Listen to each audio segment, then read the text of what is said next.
하나님 말씀 오늘은 빌립보서 2장 12절에서 18절까지 강의합니다.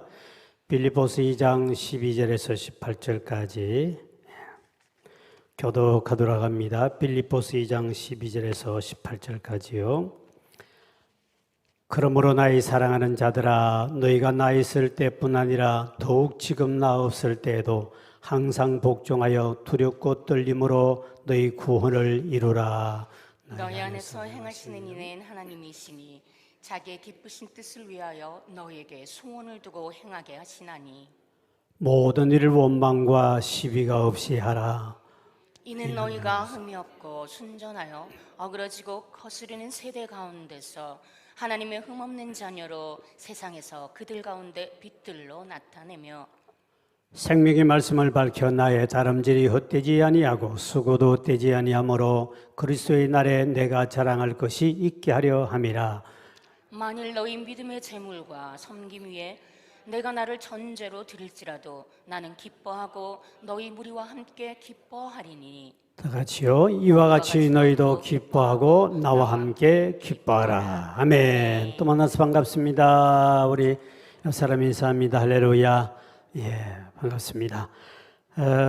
오늘 본문은 어떻게 우리가 예수님을 닮을 수 있을까 하는 그 주제입니다. 어떻게 하면 우리가 주님을 닮아 예수를 오래 믿으면 점점 닮아가는 것이 정상이지, 예수를 믿는데도 자꾸 예수를 닮지 않고 마귀 닮은 마수기처럼 닮아가면 그는 이제 주변 사람이 엄청난 문제, 주님께도 이런 문제가 있는 거죠. 그래서 어떻게 주님을 닮을 수 있을까? 우리가 예수를 믿으면, 우리가 마음으로 믿고 입으로 시인하고 예수를 믿으면 첫째 우리가 구원을 받는다 그래요. 구원받는. 그래서 사도행전 16장 31절에 이렇게 말씀하죠. 보면 주 예수를 믿으라 그리하면 너와 내 집이 구원을 얻으리라. 그러니까 예수를 바로 믿으면 너의 집도 다 너를 통해 구원받기를 원하는 주님의 소원이에요.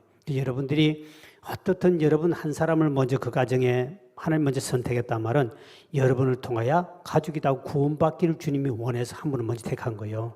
근데 그것을 내팽개쳐버리고 고리사님 내 편이 나만 예수 믿고 천당에, 남편이고 아내고 자식이 필요 없다, 나만 천당 이건 잘못된 신앙이에요.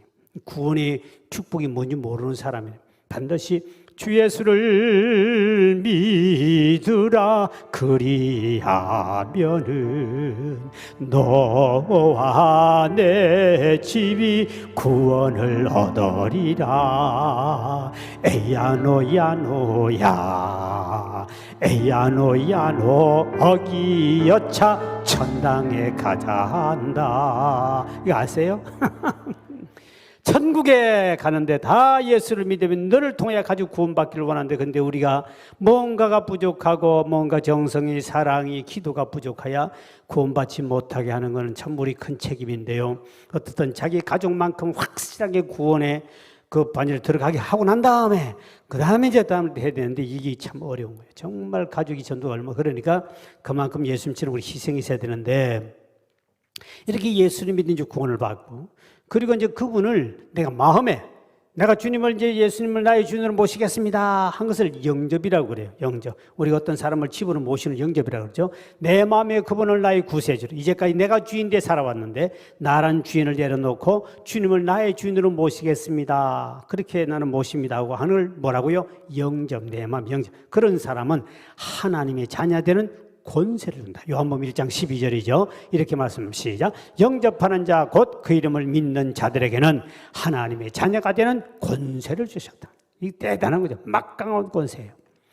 그러면 자녀의 권세를 받았다. 그러면 이제 우리 천국 시민권도 얻게 되고 이제 하나님 자녀가 되는 권세를 받아. 그러면 내가 주님을 내 마음에 영접을 하면 그 영이신 예수가, 예수님이 영이시니까 영이신 예수님이 마음 영접하면 마음을 영접했으니까 마음에 그분이 이 안에 계시는 거예요. 와주시는 거예요. 그걸 바로 성경에는 고린도서 13장 5절에 이렇게 말씀하죠. 시작. 너희는 믿음 안에 있는가 너희 자신을 시험하고 너희 자신을 확정하라.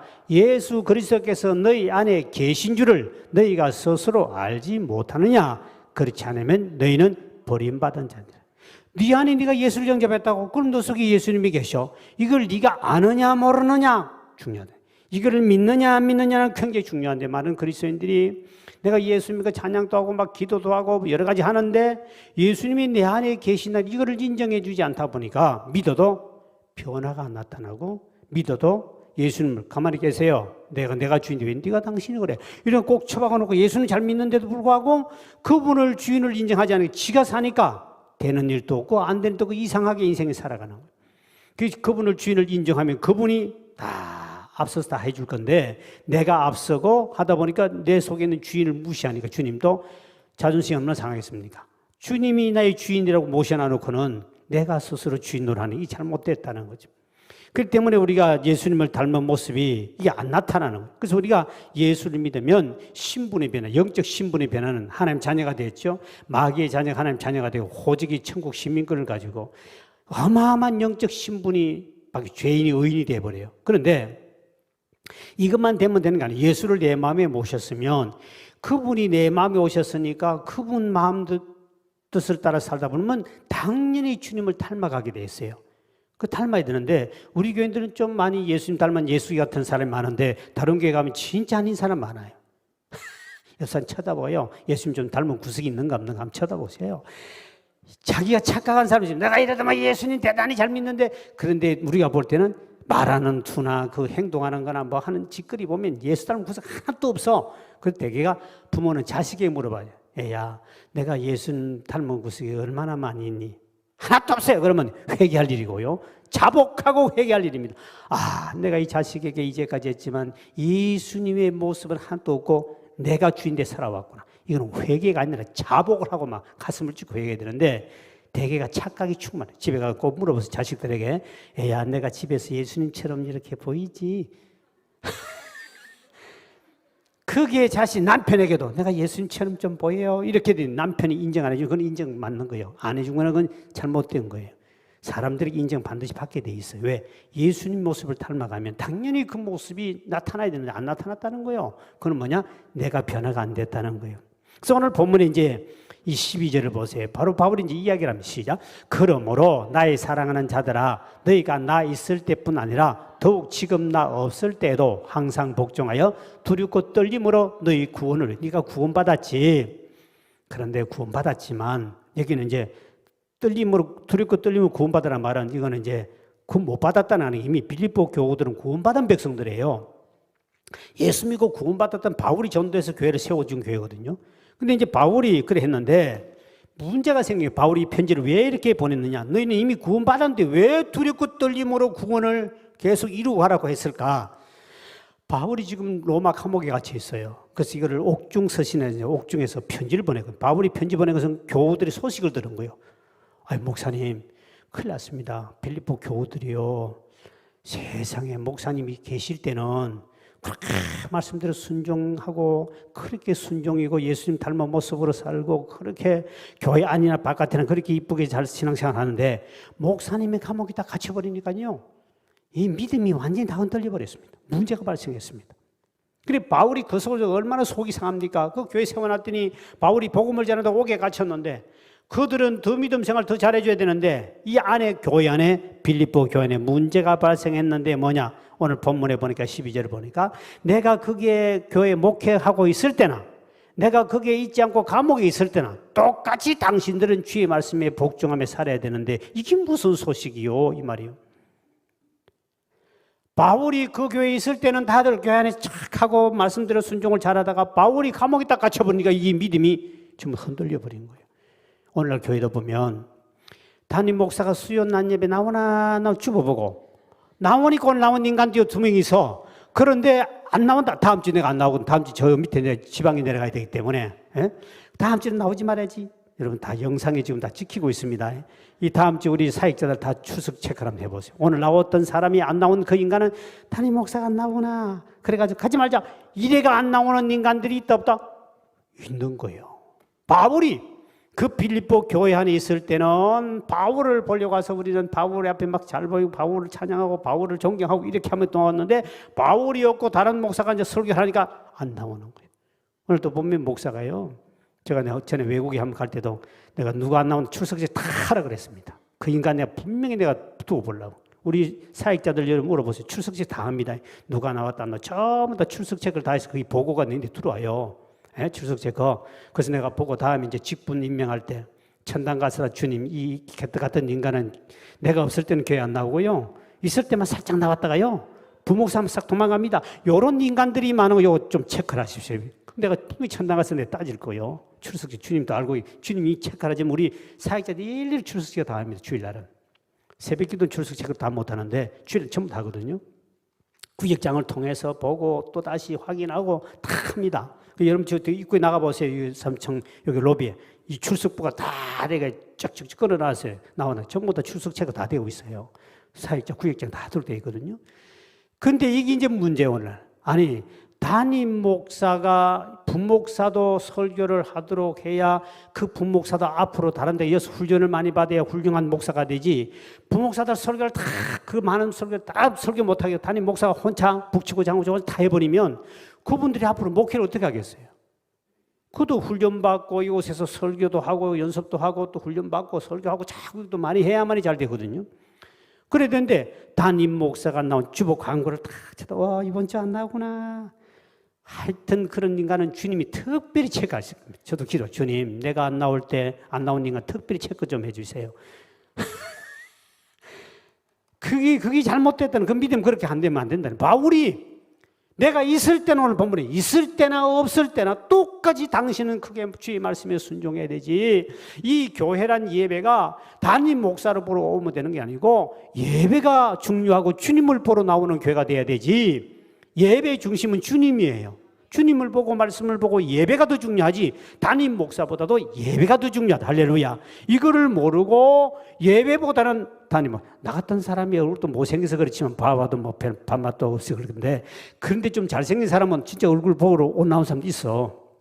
나도 이제 나이가 들어서 그렇지 젊을 때는 괜찮았는데 그런데 목사님 보려고 얼굴 한번 쳐다보고 또 반갑습니다 이렇게 하는 인간도 있지만 대개 보면 이게 예배 때문에 주님 앞에 예배드려 나와 예배가 중요하지 담임 목사가 있고 없고 그거를 여러분 그런 신앙은 바울을 책망하는 거 그러지 말라는 거예요. 내가 어디 가더라도 예배 때문에 어디 못 있잖아요. 어제 제주도 갔는데 내가 오늘 수요 예배 안 했으면 안 왔습니다 내가. 근데 예배 때문에 왔잖아. 왜? 안 나올 인간들이 몇 명 있거든 보면. 그러니까 내가 나온 줄 알아. 다음 주는 진짜 내가 안 나오는데 저 밑에 지방 내려가니까 분명히 내 다음 수요일 날 우리 사역자들 출석 체크 따로 보고해줘. 수요일 날 몇 나오는 오늘 나온 인간들이 다 출석 다 돼 있으니까 다 체크를 하십시오. 이게 이래 되면 믿음이 아니라는 거죠. 그거는 주님을 보고 예배 드리는 것이 아니고 담임 목사 그냥 얼굴 한번 쳐다보면 뭐합니까? 밥도 생기고 돈도 안 생기고 흑살죽대 같은데 뭘 쳐다보면 뭐가 있어요? 아무것도 없잖아요. 근데 자꾸 바울을 의지하고 바울 목사만 바라보고 주님이나 예배는 관심 못하는 거예요. 이게 지금 이제 바울이 너무너무 속상하는 거예요. 이게 지금 어떻게 된 거냐? 예배가 중요한데 어떻게 내가 없다고 그럴 수 있느냐는 겁니다. 그럴 수 있느냐? 그러니까 그들이 주님이 13절을 보십시오. 주님이 우리 속에 계시는데 시작. 너희 안에 행하시는 이는 하나님이시니 자기의 기쁘신 뜻을 위하여 너희에게 소원을 두고 행하게 하시는 너희 안에 행하시는 하나님이 계신다는 너희 안에 있다는 겁니다. 예수님이 내 안에 있는데 안에 된 예수를 내 태평해 계시고 바울만 졸졸졸 따라다니고 이러면 안 되는. 그러면 담임 목사는 다른 데도 지금 뭐 외국도 가야 되고 선교도 해야 되고 그리고 또 교도소 같은 데도 설교하러 가 교도소 설교 이게 쉬운 게 아니에요. 목사님들 전부 다 안 가려고 그럽니다. 근데 기도도 안 하려고 그래요. 전부 다. 서로 안 하려고 그럽니다. 왜? 그게 말 잘못해서 맞아 죽죠. 그게 살인범도 있고 다 있는데 이 인간들 회개하겠어 자꾸 나왔다가는 그냥 화가 나가지고 당신분이 죄인 취급하냐 나 억울해서 왔다 그러고 덤비 못 들어가겠어요. 오 무서워요. 눈동자 안 보다. 근데 그 누가 설교하겠습니까? 서로 안 하려고 그래. 그 내가 이제 전문가가 돼버렸어. 교도소 설교 전문가가. 총회에서 나를 인정해서 내년도 또 해먹으래. 나 싫다. 나도 다르가 싫다. 근데 나보고 가면은 이 교도소 가면 이 사람들 전부 다 탁 고개 팍 숙이 자기 얼굴 혹시 쳐다볼까 싶어서 팍 숙이고 묵상합니다. 그러다 설교가 조금 잘못되면 얼굴 상이 흉측한 사람 많거든요. 사형수도 있고 뭐 무기징 받은 사람들 다 앉아 있잖아요. 그 사람들 무서운 사람들이에요. 거기 올인. 근데 그 설교 잘못하면 큰일 나. 그러니까 목사들이 서로 설교 안 하려고.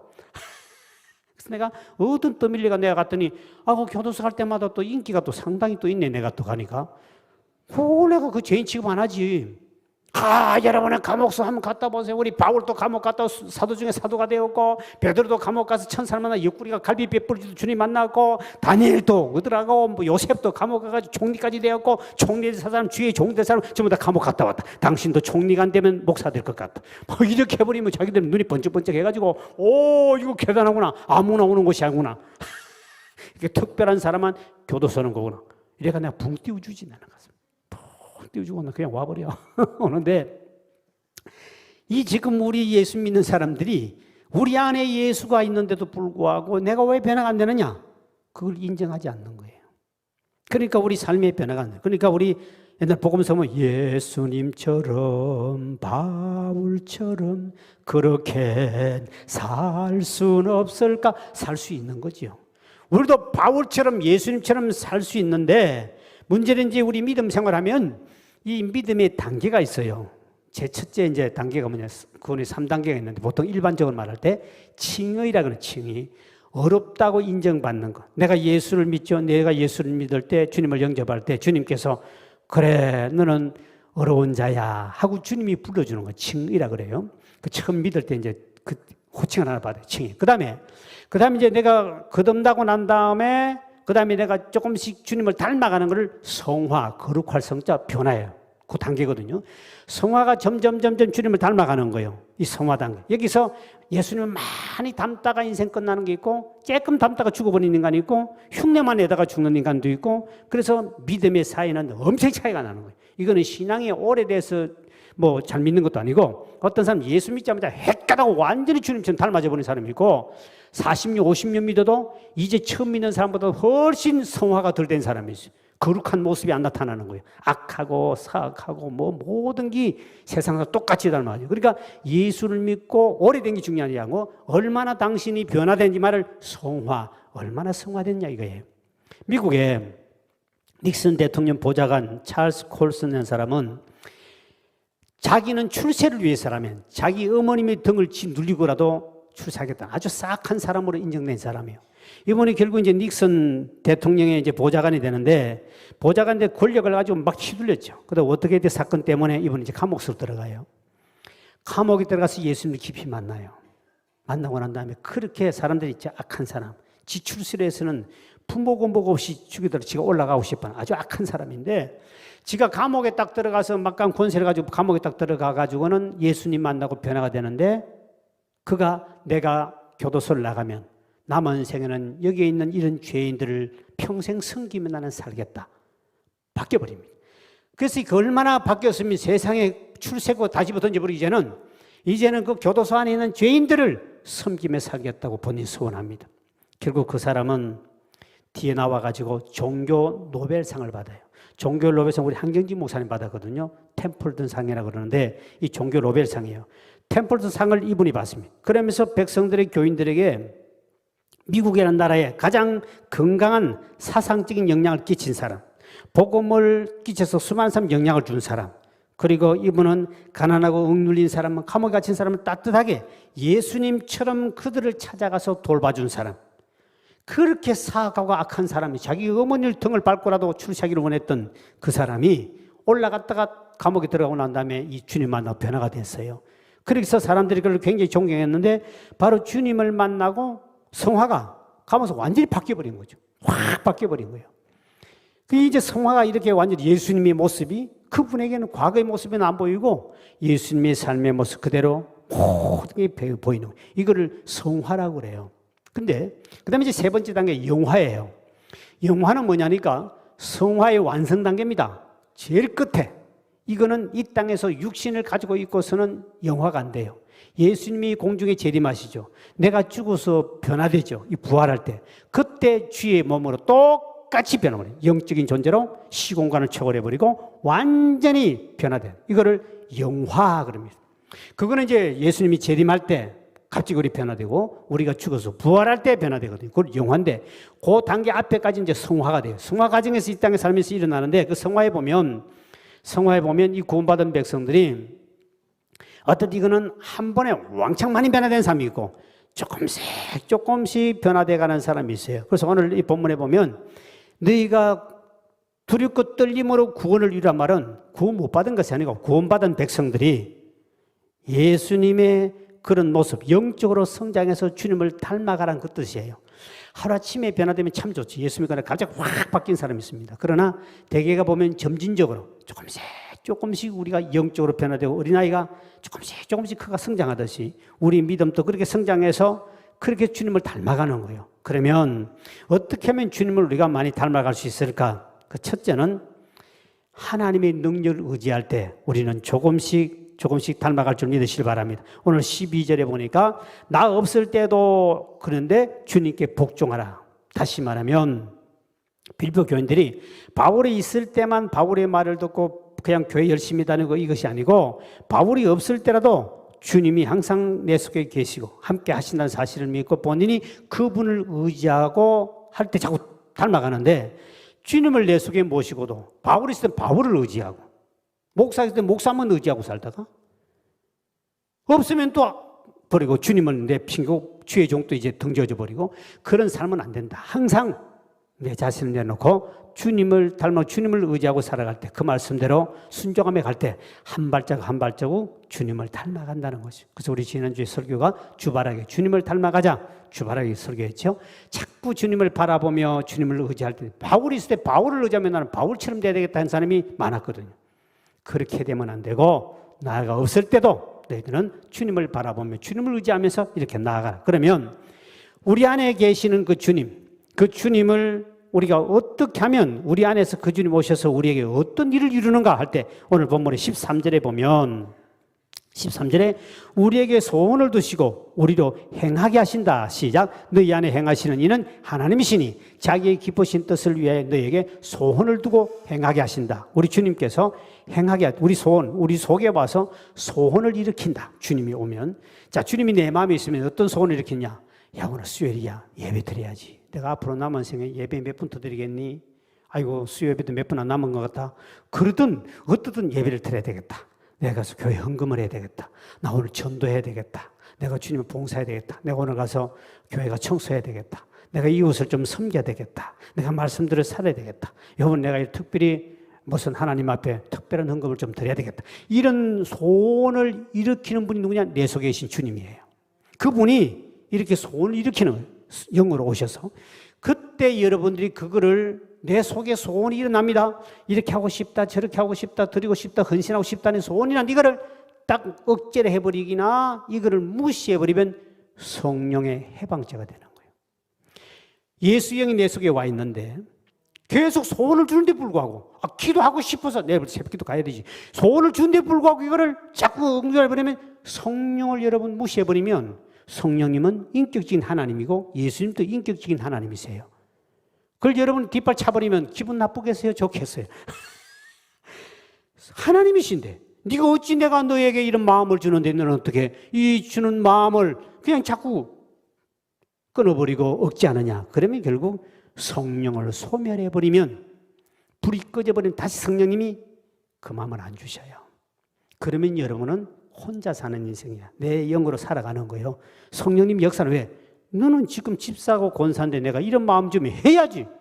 마음을 주는데도 할 수 있는데도 불구하고 뭔가 핑계대면서 무시해버리고 그거를 억제하는. 이게 여러분이 우리 믿는 사람 속에 안 믿는 사람은 악한 영이 있지만 믿는 사람은 영이 이 속에 있어요. 네 안에 그리스도의 영이 없으면 그리스도의 사람이 아니라 그랬기 때문에 당연히 우리 믿는 사람은 이 안에 그리스도의 영이 있는 줄 믿으시기 바랍니다. 그렇기 때문에 이분이 우리 속에 하는 일이 뭐냐? 오늘 13절에 바로 너에게 우리에게 소원을 두시고 우리에게 행하게 하신다. 소원을 두시고 우리에게 행하게 하시는 거예요. 그러니까 항상 주님을 의지하고 주님 바라보면서 내 속에 소원을 때 그 말씀대로 순종하고 살아가면 점점점 주님을 닮아갈 줄 믿으시길 바랍니다.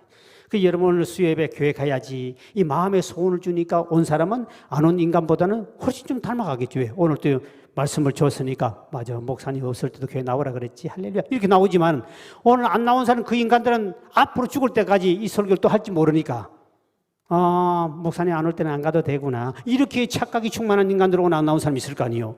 그 사람은 앞으로 복 못 받는 거 여러분 나온 것만큼 맞아 주님 목사님 다음 주 수요일날 설교 안 나온다 그래서 저 경상도 어디 경북이 어디요 그 간대 문경에서 집회를 하는데 거기에 우리 저 전국 남전도회라고 굉장히 커요. 굉장히 많이 모이는데 코로나 때문에 얼마나 모일지 보통 뭐 많이 모일 때는 뭐 천몇백 명씩 모이거든요. 장로님들 주로 장로님들이 모여요. 그래서 내가 가서 집회를 하는데 아이 목사님 간대 안 와도 괜찮아. 또 구역 예배 드리면서도 가서 목사님 다음 주에 안 써. 또 일까지도 구역 광고까지 하는 인간도 있어 보면. 그러나 하여튼 그런 믿음은 문제가 있는 거예요. 그래서 그런 사람은 주님을 바라보는 게 아니고 자꾸 목사를 쳐다보니까 나처럼 이렇게 얼굴도 별 잘생기지도 못하고 이쁜 사람 쳐다보면 자꾸 이뻐진대요. 그 이쁜 사람을 쳐다보고 날 쳐다보지 말고 주님은 이쁘기도 하겠지. 주님은 고상하시고 위대하시고 좋으신 분이니까 주님을 닮아가야 되지. 이처럼 이렇게 맨날 먹지도 못한 인간처럼 흑살중생 미리 뺏어말라면 되겠습니까? 여러분 남천마다 보면 아니잖아요. 그러니까 여러분들은 주님을 바라보고 목사는 그 관심 예배 드리는 게 중요하고 주님이 중요한 거예요. 그래서 바울이 그 말을 한 거예요. 너희들이 예수 본받는 삶을 살기 위해서는 어떻든지 주님을 자꾸 의지해야 된다. 하나님 능력을 의지하라. 그러면 어떻게 주님을 의지하는 건가 할 때 16절에 이렇게 말씀합니다. 시작. 생명의 말씀을 밝혀 나의 다람질이 헛되지 아니하고 수고도 헛되지 아니하므로 그리스도의 날에 내가 자랑할 것이 있게 하려면 여기 보니까 생명의 말씀을 밝혀란 말은 이 원어에는 생명의 말씀을 붙잡아라 되어 있습니다. 다시 말하면 우리가 어떻게 하면 주님을 닮아갈까? 주의 말씀을 붙잡고 따라가는 사람, 주의 말씀을 꽉 붙잡고 좌우로 흔들리지 않고 말씀대로 사는 사람이 변화받을 줄 믿으시길 바랍니다. 원어에는 주의 말씀을 붙잡아라. 그걸 놓치지 마라. 주의 말씀이라면 그 말씀대로 순종해 살아라. 그러면 내 삶이 당연히 말씀 안에 살다 보니까 주님처럼 닮아가고 주님을 따라갈 줄 믿으시길 바랍니다. 그래서 바울이 하나의 구체적인 예를 드는데 말씀을 붙잡고 사는 삶이 구체적이 어떤 겁니까? 물었을 때 14절에 이렇게 말합니다. 시작. 모든 일을 원망과 시비가 없이 하라. 네가 말씀대로 주님을 닮아가는 방법 중에 하나가 뭐냐? 어떤 일을 하든 간에 원망하지 말고 시비가 없게 하라. 왜냐하면 이 말을 쓴 것은 바울이 빌립보 교회 안에 지금 이런 인간이 있다는 거예요. 없으면 이 말할 필요 없죠. 바울이 소문을 들은 거예요. 누가 바울이 빌립보 교인이 가서 이제 전하겠죠. 목사님, 빌립보 교회 어느 집사요? 그 김권사요? 이 집사가요. 요즘에 교회 참 문제를 많이 일으켜요. 막 원망하고 불평투성이고요. 사람만 만나면 시비하고 시기하고요. 저끼리 막 치고받고 싸우고 욕하고요. 뒤돌아서면 또 뒷담 까고요. 누가? 김 집사, 이 집사. 이래가지고 보고를 해줬더니 그래 바울이 이 말을 집어연 거예요. 왜 주님이 네 속에 있는데 어찌해서 인간들아 어찌해서 네 속에 주님이 계시는데 어떻게 원망적인 하나님에 대해서 원망이 많다는 거예요. 이것도 안 해주고 저것도 안 해주고 네 속에 주님이 계시는데 어떻게 감히 그렇게 할 수 있느냐. 이 시비는 인간관계예요. 인간관계에서 시비가 일어나니까 하늘의 영적인 문도 막혀버리고 어떻게 한 형제끼리 미워하고 시기하느냐. 지난주도 지체가 어떻게 싸울 수 있느냐. 이게 있을 수 없다. 몸에 붙은 지체가 어떻게 미워할 수 있냐. 어떻게 같은 교인끼리 미워합니까? 있을 수 없다는 거예요. 이 말은 지체였어요. 그러니까 지난주도 말씀드렸잖아요. 이 시기는 그 빌립보 교회네. 그 안에 여자 집사하고 권사하고 싸움이 붙어 시기하고 서로 비판하고 같은 교회 다니면서 권사를 욕하고 집사를 비난하고 장로를 어떻고 저떻고 궁시렁거리고 지는 마치 천사처럼 된 것처럼 하고 이렇게 하는 인간들이 빌립보 교회에 있으면 바울이 막 속이 상해서 감옥에 갇혀 있는데 당장 가면 뭐 한마디 해도 뭐 할 수 없으니까 편지를 써가지고 성도들아 형제들아 어떻게 당신 속에 예수를 모시고 있다면 주님을 닮아 주님이 언제 원망하며 하늘 원망하고 언제 그렇게 사람들하고 시비하고 싸우더냐. 못을 박으면 막 박힌 대로 있고 침을 뱉으면 침 뱉음을 당하고 때리면 때린 대로 당했지 언제 덤비며 싸우고 같이 욕하고 언제 했는 적이 어디 있느냐. 한 번도 없어요. 도살장에 끌려가는 어린 양처럼 그냥 주님을 끌려가서 십자가에 죽기까지 했지. 근데 어떻게 너는 죽이지도 않는데 벌써 너는 마침 죽은 것처럼 사람들이 이렇게 힘들게 만드느냐. 그 바울이 그 말이에요. 이스라엘 백성들이 왜 가나안 복을 못 받고 광야에서 다 죽습니까? 그들이 하나님을 원망하다가 하나님 속이 상한 거예요. 저 인간들을 가나안 복을 주려고 준비해놔놓고 내가 데리고 가는데 애굽에서 해방까지 시켜줬는데 구원받게 해줬는데 그리고 만나주고 농사도 안 지어도 먹을 거 주는데도 불구하고 왜 물 안 줍니까? 또 왜 이렇게 맨날 수박하고 참외도 주지 이거 만나면 줍니까? 또 왜 고기는 또 안 줍니까? 그럼 또 메추라기도 주지요. 맨날 먹는 것 마시고 있는 것 때문에 원망하니 하나님께서 너무 화가 나가요. 아니 지금 이렇게 농사도 안 지어도 이렇게 주고 노동도 안 하고 노예 생활도 하지 않고 앞으로 가면 땅그리고 땅도 주고 다 할 건데 어마어마한 복. 우린 죽으면 천국 가서 정말 더 좋은 집도 줄 것인데 그래도 맨날 하나님을 원망하는 거예요. 그 주님께서 참다 안 돼서 어떨 때는 주의 종에게 모세를 원망하니까 하나님 나타나서 너 가만히 있어. 나 저 죽이겠다니까. 너를 원망해서 나에게 원망한 거야. 내가 가만히 안 두겠어. 하나님이 주의 종을 원망한 것은 내게 원망했다. 내가 이제 가만 두겠냐? 광야에서 다 죽잖아요. 원망한 사람, 입을 가지고 입 툭 튀어나온 사람들 전부 다 죽였습니다. 한 명도 못 살았어요. 그 여러분 나올 때 200~300만, 장정만 60만 명이니까 여자 빼고 적어도 200만, 300만 명이에요. 200~300만 명이 광야에 다 죽어요. 거기서 태어나는 자식들 20세 이하 40년이니까요. 20세 이하 되는 사람들만 들어갑니다. 여호수아 갈렙 빼고는. 그러니까 보세요. 200~300만 명이 광야에 다 죽은 거예요. 엄청나게 죽습니다. 뭐 때문에? 원망하다. 주님이 너 죄에서 구원받았어. 너 죽으면 천당 가는 거야. 이미 천당은 따놓은 거야. 이거 엄청난 복이지 않나? 이거에도 어마어마 감사해야 되는데 뭘 그렇게 너는 믿으면서 불평이 많느냐는 거지. 원망하지 마세요.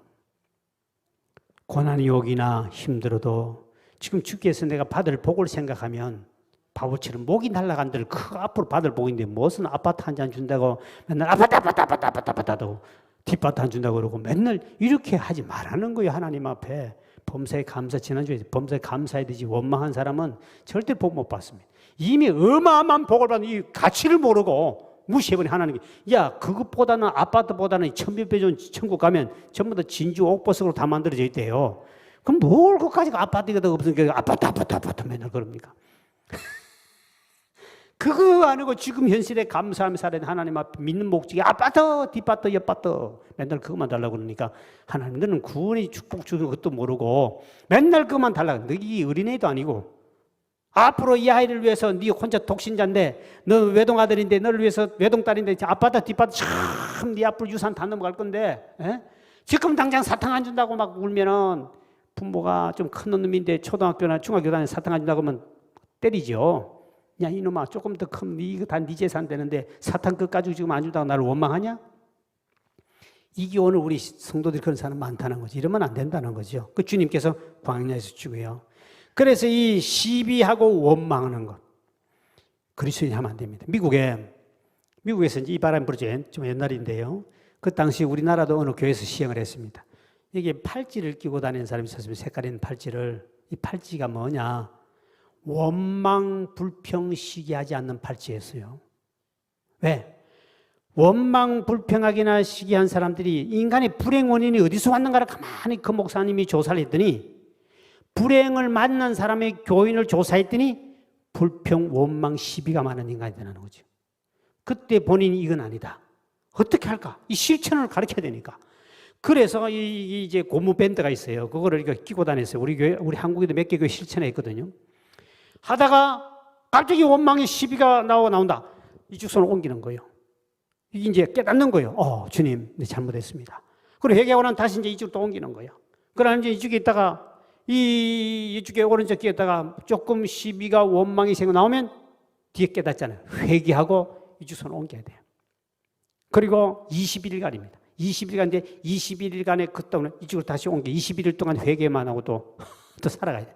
이걸 해서 하다 보면 거의 다 사람들이 잘 참다가도 막 그냥 저녁에 집에 들어가기 한바탕 나와가지고 또 이쪽으로 날아가 버리고 이래가지고 아내하고 부딪히고 교인하고 부딪히고 자식에게 부딪히고 맨날 이쪽으로 옮겨가야 되는. 그러면 21일간 늦어지는 거야. 계속 하는 거예요. 이거 우리나라도 했거든요. 아마 우리가 언제 할지 모르겠습니다. 그럼 맨날 이쪽 차고 오는 인간들 딱 보면 조사 보면 저 인간 또 오늘 시비 붙었구나. 저 시비 또 애가 싸웠구나. 또 누가 붙었구나. 이게 다 이게 이스라엘 백성들이 광야에서 불행 원인이 뭐냐? 그들이 원망 불평하는 그것이 불행 원인을 성경에 가르치거든요. 그거 다 죽여버려요. 그 어마어마한 복을 못 받고 그러나 우리가 어마어마한 천당을 놔두고 앞으로 이 땅에 살면서 별것 아닌까지 원망 불평하다가 하나님 주시는 아무런 복도 못 받고 그냥 불행. 그 불행의 원인이 원망 불평하더라. 어느 교회 목사님이 교회가 하도 교인들끼리 시비가 많고 해서 이게 왜 그럴까 기도하다가 하나님의 음성을 들었어요. 너희들이 왜 그렇게 교인들끼리 서로 미워하고 시기가 비방거리 하느냐? 이게 어떻게 교인들을 그렇게 훈련되었느냐? 그러니까 너희 교회가 부흥이 되겠느냐? 어떤 영혼이 와도 상처받는 데가 되겠느냐? 그래서 목사 기도하는 가운데 하나님 주신 은혜가 뭐냐니까 비방하는 인간들, 비판하고 남을 교인들, 바깥 사람들이 그렇지만 교회 안에 성도들, 우리 교회 안에 울타리 온 사람, 권사고 장로고 집사고 비판하고 비난하는 인간들은 불평하는 인간은 반드시 그분들을 상담을 하는 거예요. 집사님이 왜 불평했다면서 비방했다면서 언제야? 예, 며칠 어저께 했습니다. 누구를 위해서? 예, 우리 교회 그 이간질 잘하는 이 집사입니다. 그래. 그럼 뭐 때문에 그랬어? 그 이야기하는데 다 적는다. 김갑돌이가 누구 집사에게 이렇게 비난하고 며칠 날 이랬다고 다 적을 테니 이야기하라고. 꼬박꼬박 적어요. 다 적다 보면 적으니까 목사님 그걸 왜 다 적습니까? 다 적어야지. 이거 적어야지. 적어야 너 하라고. 그랬더니 다 해놓고 그래 이렇게 비난했다고. 그래서 내가 이 비만. 그래서 그분이 목사님 갖고 다니는 책이 노트가 뭐냐니까 이 불평하고 하는 그 책을 기록하는 이 고급 불평만 하고 책을 노트라지 큼직한 거 교인 불평록이라 그래가지고 노트를 갖고 다니 시커먼 걸 갖고 다니. 집사님 불평했다면서 이야기해봐. 며칠 날이지. 이름은 당신 집사지. 그다음 쫙 해서 그러고 난 다음에 사인해라. 당신이 했다고 지금 다 적어서 사인해라. 그럼 목사님 없는 걸 합시다. 없는 걸 한다고? 그러면 안 하는 거지. 그럼 없는 거지. 그럼 없다고 내가 이야기할게. 그럼 없어. 나도 언제부터 노트를 큼직한 거 들고 내가 집산 치지만 신방하면 집사는 뭐가 비판이고 불평이 많고 우리 교회는 누가 믿고 뭐 어떤 건 인간이냐 다 나도 적을 거예요. 언젠가는 갖고 갈 거예요 내가. 예? 이거를 습관을 고쳤더니요 목사님 맨날 들고 다닙니다. 신방 갈 때가 어디고 들고 다니니까 그분 겁이 나거든. 그거 하면 다 써야 되니까 목사님 다 기록합니다. 그랬더니 교인 간에 비난 비판이 일어나지 않고 교회가 엄청나게 부흥됐다는 크게 교회 성장했던 목사님이 간증이에요. 그분 그거 하나까지 성공했어서 교회가 부흥 안 되면 부처도구를 갖고 다닌다고 그래. 비싼 거 갖고 다니면서 교회 올 때마다 막 누구 이야기든 집사님 어느 김 집사가 무슨 불평을 당장 불러라. 내가 가서 취재를 해가지고 언제 며칠 날 누구를 미워했고 어떻고 내가 적어가지고 내가 하나님께 보고하려고 그러니까 사인 당신 말했다고 아니면 녹취를 하든지. 이 빌립보 교회가 바울이 세워가 그렇게 힘들게 감옥에 가서 복음을 전해가지고 교회를 세워놨더니 바울이 그 자리에 없다고 해서 저끼리 비난하고 시기하고 형제끼리 싸우고 비판하고 이파저파가 생긴 거예요. 또 여자들 두 사람 더 지난주에 두 패가 나눠지지 않습니까? 이것이 오늘날 한국 교회도 얼마나 많으냐는 거죠. 이것이 심지어는 교회 안에 구정 예배 안에도 그런 일이 벌어지고. 그래서 여러분들 이런 원망과 시비가 불평이 있으면 안 된다. 이런 걸 하면 안 된다. 그 다음 오늘 15절 한번 볼까요? 15절에 이렇게 말씀하고 있죠. 15절에 시작. 이는 너희가 흠이 없고 순전하여 어그러지고 거스르는 세대 가운데서 하나님이 흠없는 자녀로 세상에서 그들 가운데 빛들로 나타내며 너희들이 좀 제발 그런 흠이 없이 세상에 가던 빛으로서 주님의 영광을 나타내는 사람으로 보여야 되지 않겠느냐. 어떻게 해서 내가 있을 때는 그렇게 믿음 생활 잘한 척 하더니 내가 없는 동안에 이렇게 교인끼리 문제 생기니까 이게 빛이 되겠느냐. 어디 가서 사람들이 저 예수쟁이들 맨날 싸우는데 저 교인들 맨날 싸우는데 제가 어저께도 어떤 목사님 만났더니 그 이야기 맨날 그 교회는 싸운다고 소문난 교회예요. 그러니까 목사님이 부임회가 들어갔는데 어제가도 제주도 가서 한 목사님 만났더니 그래. 그 교회는 맨날 싸우는데 목사가 또 바뀌고 싸우고 또 바뀌고 교인들 그 다 나가버리고 싸우다 보면 나가고 바깥에 나갔더니 저 교회는 싸우는 교회라고 안 믿는 사람이 처음 느낀 무슨 빛이 되겠어요. 어둠이지. 그런데 교회는 절대로 교인끼리는 미워하기나 싸우면 하나님 앞에 엄청난 죄가 되는 거예요. 안 믿는 사람의 죄를 지으니까 뭐 어떡하지만 믿는 사람들이 그러면 안 돼요. 이 교회 안에 왔다는 자체는 늘 푸는 진경에 왔다는 건 우연히 온 것이 아니라 목사 보러 온 것이 아니라 주님 앞에 주님 불러서 오셨다. 그러면 오셨으면 믿음이 어린 사람은 잡아주고 받아들이고 기도해주고 믿음을 키워주고 이거 어려운 사람 물질을 도와주고 하라고 주님 붙여줬는데 이거를 밉다고 너는 공부를 못해서 너는 가방끈이 짧다. 너는 못생겨서 너는 믿음이 적었어. 너는 나보다 나이가 어렸어. 이런 식으로 자꾸 토막을 내면 너는 죄인이라서 죄인 한 사람 교회 한 명도 없습니다. 똑같은 죄인이에요. 그래서 그런 아무 문제 주님 앞에 그게 문제가 아닌데 그걸 가지고 교회 안에 파벌이 생긴다. 이 문제가 생겨요. 그래서 항상 교회는 우리 인간은 다 구원을 받았지만 죄성이라는 게 있어요. 그래서 누구나 다 보면 이 죄성이 있어가지고 사람을 좋게 평가를 안 하려고 그래요. 이게 우리가 산에 올라가더라고 그렇잖아요. 산에 올라가면 좋은 것만 보려고 하면 엄청나게 많습니다. 아름다운 새들 소리, 거기는 모든 곤충들, 뭐 이런 전부 다 아름답잖아요. 근데 아름다운데 그 가서 꼭 더러운 것만 보고 오는 사람이 있습니다. 그런 사람 뭐냐? 죄성이 강해서 그래요. 이제 믿음의 눈을 뜨면 저도 예수 믿기 전에 믿고 난 차이가 뭐냐? 바다에 물고기를 하나 보더라도 감탄사가 나. 와, 그전에는 그냥 뭐 이쁘다 이 정도인데 하나님이 만드셨다고 생각하니까 역시 하나님은 대단하셔. 그거 우리 집사들은 여기 발랐다가 또 지워주고 먹을 때 또 닦고 하는데 요거는 고기에 입술을 빨갛게 해놨고 노랗게 해고 7줄로 무지개 색깔 해놓은 고기도 있고요. 온몸에다 착 채우는데 이제 난 그거 감탄해. 하나님 저거는 지울 필요도 없고 비가 와도 괜찮아. 물에 묻어 우리 집사님 맨날 닦기도 하고. 요즘에 이제 여기까지 시커멓게 문신을 해버리니까 좀 편하긴 편하지만 남자들도 한 사람 굉장히 많더만. 요즘에는 방송에 나온 사람 치고 90% 이상이 다 이거 다 하고 나오더라고요. 나도 해야 되냐 말이야. 이쁜데 괜찮은데 지금 해야 되냐 말이야. 지금 나는 시대 유행을 따기 위해서는 해야 되는데 안 해도 괜찮지만 합니다만 돈 내야 되니까 그러는데 전부 다 방송에 나온 사람 남자들 보더니 전부 하고 나오더만 연예인이 뭐 다 했더만. 난 여자만 한 줄 알았습니다. 이제 가만 보니 다 했더라고 여기 위에 딱 문신하지가. 근데 이 주님께서 고기나 이런 만든 거 보세요. 새들도요. 색깔을 입혀도 그런 색깔 아름다운 색깔 나올 필요 없지. 얼마나 아름다운지 몰라요. 그걸 볼 때마다 새 한 마리만 산에 가서 보고 나도 감탄해서 와 주님 저 새를 저렇게 만드신 분이 하나님 아니십니까? 오늘 저 새를 보니 너무너무 기쁩니다. 너무너무 행복합니다. 근데 가더라 좀 안 좋은 것만 보고는 그게 죄성이 강한 사람일수록 안 좋은 것만 보여요. 교회 오더라도 죄성이 강한 사람은 자꾸 더러운 것만 보입니다. 왜? 본인 죄성 때문에 그래요. 사람이 은혜를 받고 나면 눈이 바뀌어버려요. 모든 사람이 다 하나님의 자녀고 남을 나보다 낮게 얘기하는데 남을 나보다 낮게 못 여기는 사람이 죄성이 아직도 강해서 그 사람 회개할 거리 많아요. 회개 많이 해야 됩니다.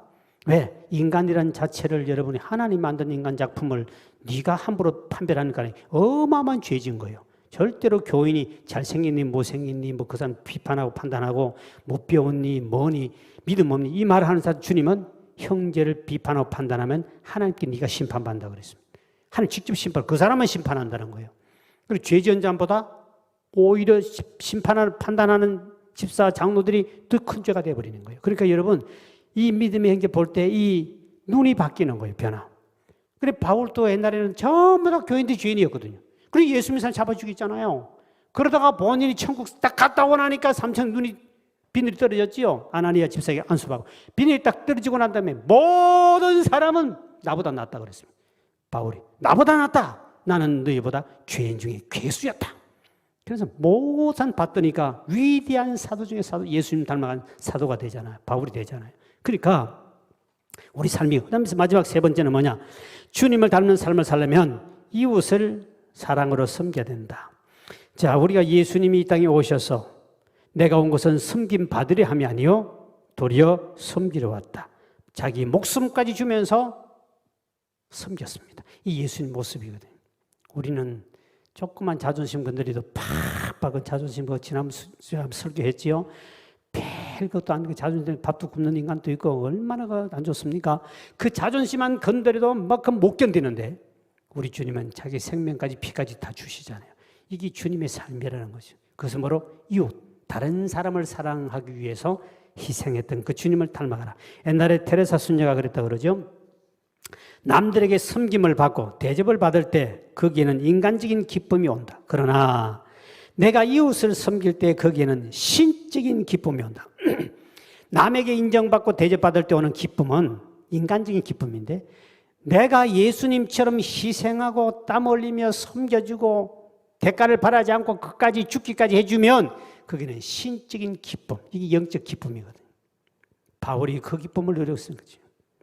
그렇게 많이 배운 사람이, 시민권을 가진 사람이 분토물처럼 갖다 버려버리고 모든 사람을 나보다 낮게 여기고 그 앞에 무릎 꿇고 복음을 전하고 때리면 때린 대로 못 배인 대로 예수님처럼 3분이 바울 아닙니까? 그 바울이 이제 편지 쓴 거 그거거든요. 그래서 오늘도 저와 여러분들이 이처럼 우리 이 땅에 살면서 주님을 닮아가야 된다. 항상 말씀을 다 붙잡고 정말 이 그리스도의 향기를 풍기며 바깥에 가더라도 빛의 사명을 감당하고 저분은 정말 예수님 닮았어. 우리 넓은 지금 예수 닮은 사람 많아. 이런 소리 들어야 돼. 저놈의 교회는 맨날 싸워. 저기는 집사들끼리 모여도 저끼리 비난해. 지난주에 언제 한번 설교했죠. 그 예배 모일 때 그 예배에 참석하지 않는 사람 비판하지 말라고. 그 바람에 우리 교인 큰 부자가 한 명 떠나갔다고. 교회까지 지어주겠다는 사람 떠나갔잖아요. 얼마나 내가 속상하게 해서 내가 주의 종으로서.